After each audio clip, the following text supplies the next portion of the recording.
However, after a bunch of deaths, there was a 7-year period with no victims. His return wasn't Carla but a girl last year that everyone had thought fell off a cliff.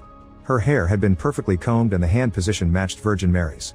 Amaya and Jonan conclude that the killer is making a show out of the deaths because he wants his message to reach all the locals. Since the girls from a decade ago were from different towns, Amaya wants Jonan to check the newspapers from the days of their murders to see what linked all those towns because she doesn't think the killer chose the destinations at random. That night, Amaya allows Ingrassi to do a tarot reading for her. The cards say that the killer is nearby and that he's coming after Amaya and her family. When Amaya asks for his identity, the card of the devil comes out and Ingrassi cries out in fear.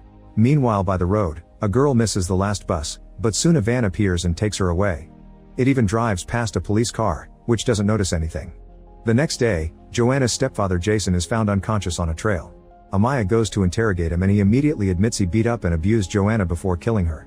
To try to hide his crime, he tried to make it look like what he had seen on the news. However, Jason denies having cut the girl's arm and says someone moved him to the trail last night because when he fell asleep he had been in the forest. He even has a blurry memory of someone carrying him. Before Amaya leaves, a ranger tells her that he heard a whistle in the woods and when he tried to follow it, he saw a humanoid shadow taking a bag into a cave.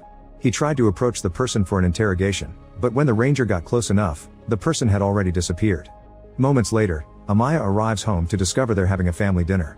An argument is already going on because Flora thinks dying doesn't make those girls saints and she disapproves of their debauchery, but when Amaya starts to argue back, Ingrassi tells everyone to drop the subject. However, Flora keeps complaining, mentioning how Amaya left the town instead of helping her sisters take care of their sick mother. She regrets having sent Rosario to a clinic and James is shocked to hear this because Amaya had told him her mother was dead. When Amaya says in her mind Rosario is indeed dead, Flora insults her and leaves with Victor. At that moment Amaya gets a call from the station and rushes there to learn that none of the flower samples match the sweets from the crime scenes. There's only one sample